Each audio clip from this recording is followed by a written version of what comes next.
Railway group D का जो exam चल रहा है दोस्तों, देखिए 6 सितंबर का किस टाइप का प्रश्न पूछा गया था। 77 सेंटीमीटर लंबाई और 50 सेंटीमीटर आपका चौड़ाई है। आयत का क्षेत्रफल एक वृत्त के क्षेत्रफल के बराबर है। देखिए आयत का जो क्षेत्रफल है वो क्या है, वृत्त के क्षेत्रफल के बराबर है, ऐसा प्रश्न में पूछा गया है। तो आयत का क्षेत्रफल होता है यल इंटू बी, वृत्त का क्षेत्रफल होता है पाई आर स्क्वायर। यल और बी यानी कि लंबाई हो गया यल, अब बी हो गया आपका चौड़ाई, जो क्वेश्चन में दिया हुआ है।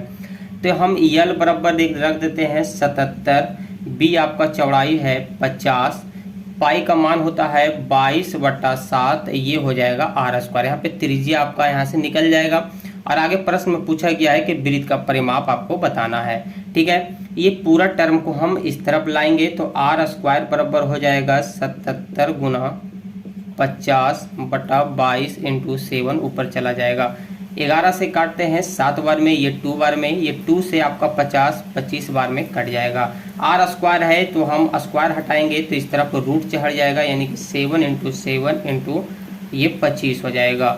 जब रूट के अंदर 2 टर्म रहता है यानी कि 2 संख्या रहता है तो वो एक संख्या बाहर निकल जाता है, तो ये 7 25 जब तोड़िएगा तो ये 5 होगा, यानी कि आर बराबर आपका हो गया यहाँ से 35। वृत्त का परिमाप आपसे पूछा गया है तो वृत्त का परिमाप बराबर होता है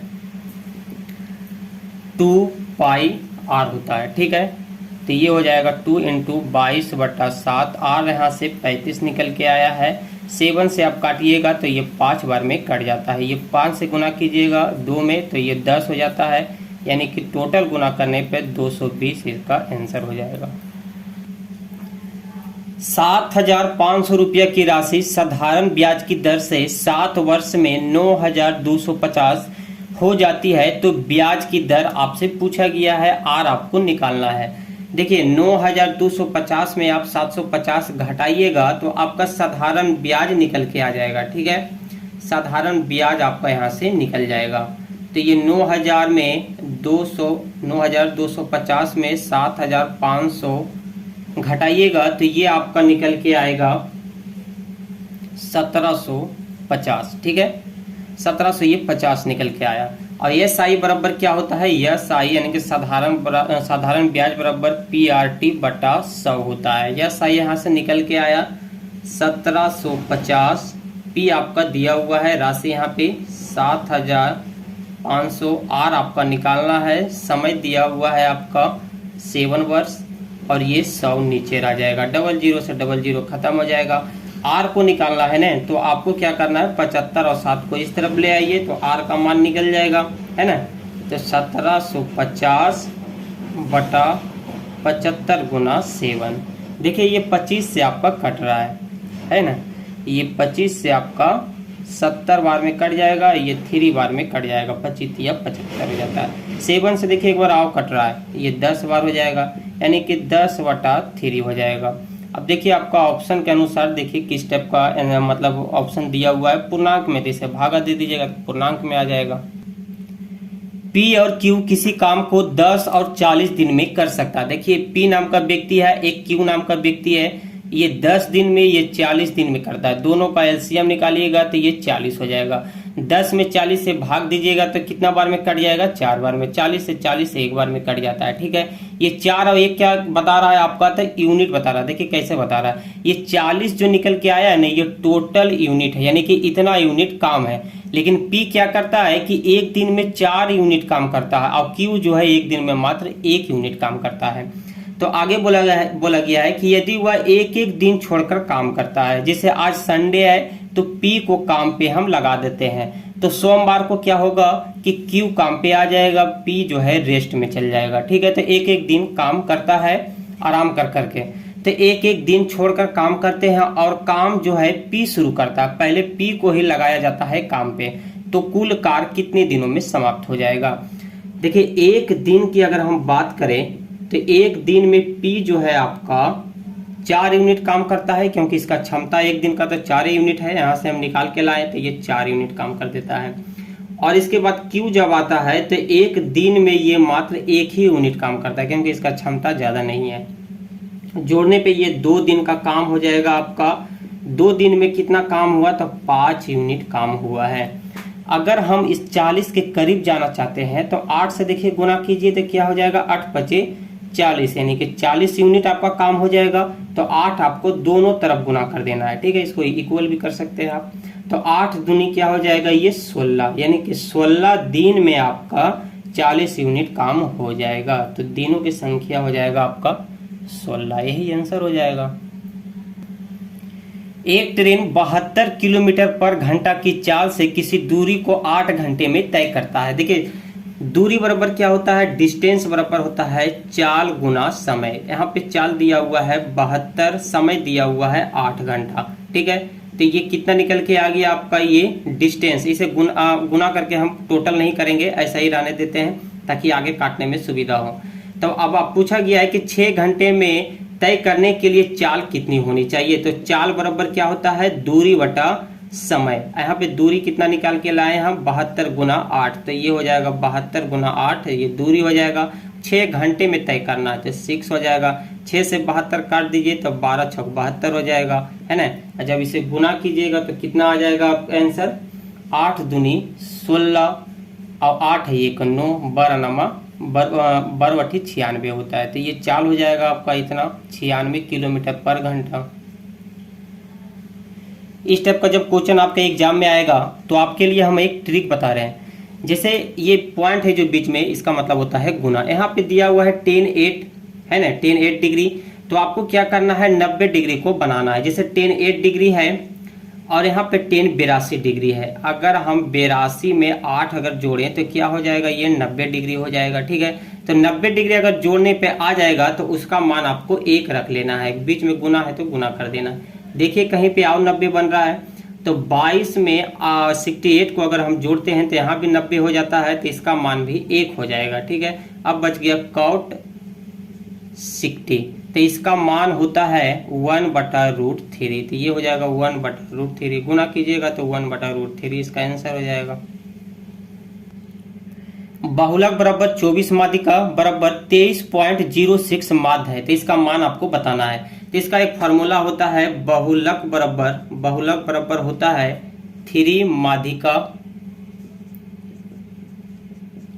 माध्यिका माइनस 2 माध्य होता है, ठीक है। ये फार्मूला होता है, आपको ध्यान में रखना है। तो 3 है, ये आपका 3 रहेगा। माध्यिका दिया हुआ है 24, तो ये 24 रख दें आप। बीच में आपका माइनस है, ये 2 हो जाएगा और ये हो जाएगा आपका 23.06। इसे जब गुना करके आप घटा लेंगे तो आपका आंसर आ जाएगा। देखिए हर शिफ्ट में बार का क्वेश्चन पूछा जा रहा है, इसलिए बार से रिलेटेड सारा कॉन्सेप्ट आपका क्लियर होना चाहिए। इसलिए हम दोस्तों इस पे एक स्पेशल वीडियो ही बना दिए हैं, इसका लिंक डिस्क्रिप्शन में मिल जाएगा। आपको कॉन्सेप्ट क्लियर करके ही जाना है एग्जाम में, ताकि अगर 1 नंबर भी आपका बढ़ जाता है तो वो नंबर से भी आप पास कर सकते हैं। एक नंबर से बच्चे छट जाते हैं। तो देखिए इतना जब दिया हुआ है 0.236, तो इसका मतलब देखिए ये 2 अंक के ऊपर बार है, तो 2 अंक के बार मतलब हुआ है। आप सबसे पहले एक लाइन खींचे, ये चिन्ह जो है ये लाइन कितने अंक के ऊपर है, तो 2 अंक, तो 2 × 9 आपको नीचे लिख देना है। लेकिन ये 2 है, इसके ऊपर बार नहीं है, लाइन नहीं खींचा हुआ, तो इसका मतलब हो जाएगा 0। नीचे के काम खत्म। और ये पूरा लिख देना आपको 236 लिख देना। जिसके ऊपर ये लाइन नहीं खींचा हुआ है ये आपको घटा देना है, ठीक है। तो ये हो जाएगा 2 3 4। अब काटने पे अगर कटता है तो आपको जरूर से काट देना, ठीक है। काट के आप आंसर ले आइएगा। ऐसे इसका आंसर हम बता देते हैं कि ये हो जाएगा आपका 13/55। एक रेलगाड़ी 36 किलोमीटर पर घंटा की चाल से किसी खंबे को मात्र 10 सेकंड में पार कर जाती है, तो आपको क्या बताना है, ट्रेन की लंबाई बताना है। चाल बराबर क्या होता है, दूरी बटा समय होता है। चाल बराबर दूरी बटा समय होता है। चाल यहाँ पे दिया हुआ है 36 किलोमीटर पर घंटा, दूरी को हम यक्स मान लेते हैं। समय आपका दिया हुआ है 10 सेकेंड। देखिए समय दिया हुआ आपका सेकेंड में और ये दिया हुआ है 36 किलोमीटर पर घंटा में, तो ऐसे में आपका आंसर कभी भी नहीं आएगा। तो एक अथी में आपको कन्वर्ट करना है, 1 यूनिट में आपको कन्वर्ट करना पड़ेगा। यहाँ भी सेकेंड है तो यहाँ भी सेकेंड करना है, तो आपको 5/18 से गुना कर दीजिएगा तो ये मीटर पर सेकेंड में कन्वर्ट हो जाएगा। तो ये कट जाएगा आपका 2 बार में, ये हो जाता है आपका 5 दूनी 10, ये इधर आएगा तो आपका 10 गुना हो जाएगा यक्स बराबर, तो यक्स बराबर हो जाएगा 100 मीटर। ट्रेन की यही लंबाई है। यदि 6 बच्चों का जन्म 2-2 वर्ष के अंतराल में होता है और उनके आयु का योग 42 वर्ष है तो सबसे बड़े बच्चे का उम्र क्या होगा, ये आपसे पूछा गया है। तो देखिए 6 बच्चा है तो पहला बच्चा की उम्र हम यक्स मान लेते हैं, तो 2-2 वर्ष के अंतराल है तो इसे हम कर लेते हैं यक्स प्लस 2 कर लेते हैं। 2 वर्ष का अंतराल हो गया आपका, तो यहाँ भी करना है 2 वर्ष के बाद यहाँ पे यक्स प्लस 2 है तो 2 वर्ष का अंतराल रखना है, तो अब की बार यक्स प्लस 4 कर देना है, फिर x plus 6, x plus 8, x plus आपका 10 हो गया। 6 बच्चे पूरे के नहीं, 1 2 3 4 5 6 पुर गया है। और सभी का योग क्या दिया हुआ है आपका 42 दिया हुआ है, तो सभी का योग है तो सभी के बीच में आपको प्लस कर देना है। ठीक है, सभी के बीच में प्लस कर देना है। और सभी को जब ऐड कीजिएगा तो यक्स यक्स एक बार जुड़ जाएगा और अंक आपका एक साथ जुड़ जाएगा, तो ये हो जाएगा 6x प्लस 30 बराबर 42। यहाँ इस 30 अगर उस तरफ जाएगा तो 6x बराबर 42 में से 30 जाएगा तो 12 और 6 से 12 कट जाएगा आपका 2 बार में। यक्स का मान निकल के आ गया 2। सबसे बड़ा पूछा गया तो सबसे बड़ा आपका यक्स प्लस 10 है यहाँ पे, तो यक्स प्लस 10 में यक्स का मान पुट कर दीजिए तो ये हो जाएगा आपका 12 वर्ष। 2400 रुपया की राशि पर 5% प्रति वर्ष चक्रवृद्धि ब्याज की दर से 2 साल में कितनी हो जाएगी। देखिए अगर 1 साल के हम निकालते हैं, 1 वर्ष का पहले निकालते हैं तो 2400 रुपया में आपका 5% लग रहा है, तो 00 से 00 खत्म हो जाएगा और 24 में आप गुना कर देंगे तो ये हो जाएगा 24 पचे 20 से 120। 1 वर्ष में आ गया आपका 120। फिर अगले वर्ष में अगर निकालते हैं तो पहला वर्ष में तो 120 जो लग रहा था वो तो लगेगा ही, लेकिन 120 पर फिर 5% लग जाएगा, तो यहाँ भी आपका 00 आ जाएगा। 1 0 से 1 0 खत्म हो जाएगा। 5 से काटिएगा तो ये 2 बार में, यहाँ पे 6 बार में। इसे जोड़िएगा तो ये हो जाएगा 126।